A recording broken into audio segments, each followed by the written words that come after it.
Have you ever stopped mid-chew and wondered, what exactly is this stuff I'm chewing?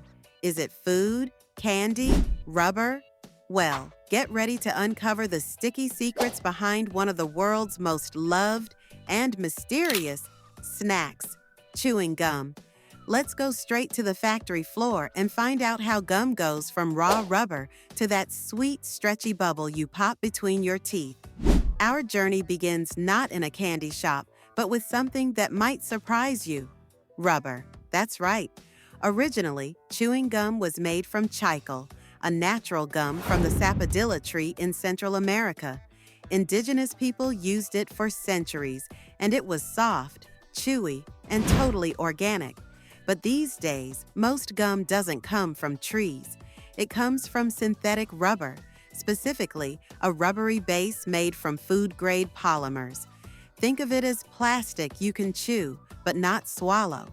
Once the gum base arrives at the factory, it's time to heat things up. Large machines melt the rubbery base into a thick, sticky goo.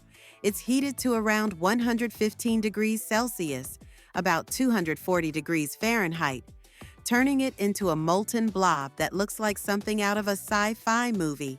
While it's hot and sticky, workers, or more accurately, industrial mixers, start adding other ingredients: sweeteners, softeners, flavorings, and color.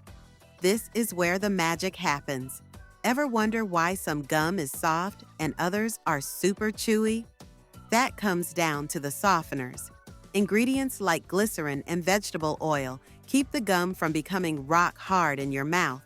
And for that sugary rush, factories add powdered sugar, corn syrup, or artificial sweeteners, depending on whether it's regular or sugar-free gum.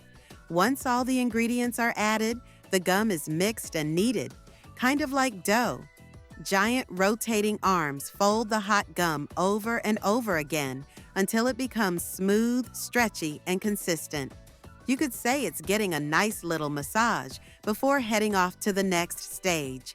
Now comes the flattening.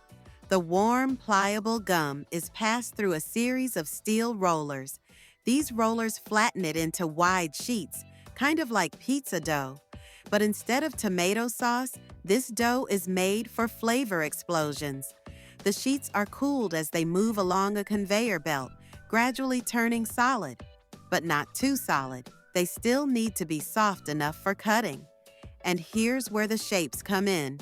Once the gum sheets are cooled, they pass through precision cutting machines that slice them into familiar forms: sticks, pellets, cubes, or tabs.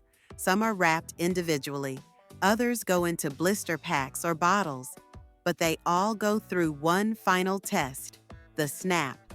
Factory workers and machines check the consistency of the gum to make sure it snaps cleanly but still stretches. A perfect balance of chewiness and elasticity. Because let's be honest, a good gum has to snap just right and give you that perfect bubble. Speaking of bubbles, what makes gum bubble anyway? It's all in the base. That rubbery texture gives it elasticity, so when you blow air into it, the gum stretches instead of popping. Add the right amount of softness, and boom, bubble time.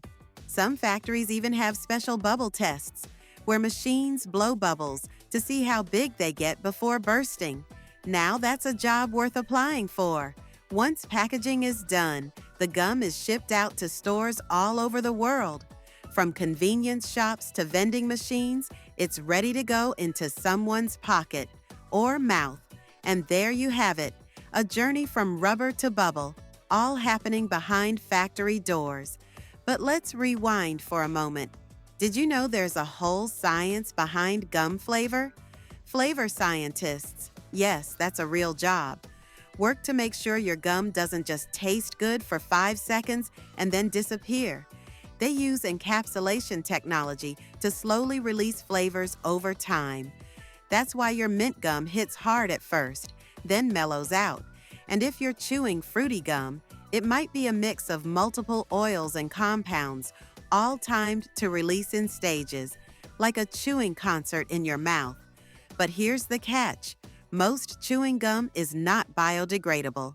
That synthetic rubber base, it stays in the environment for a long, long time. That's why many companies are now experimenting with natural alternatives again, like chicle or biodegradable polymers. So, next time you pop a piece of gum in your mouth, think about where it came from and maybe where it'll go after.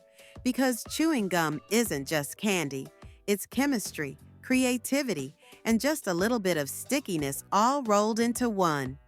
Like this behind the scenes look? Then don't just chew on it. Click that subscribe button for more deep dives into how your favorite foods are made. From gummy bears to spicy chips, there's a whole world of factories turning raw stuff into snack magic, and we're here to explore it all.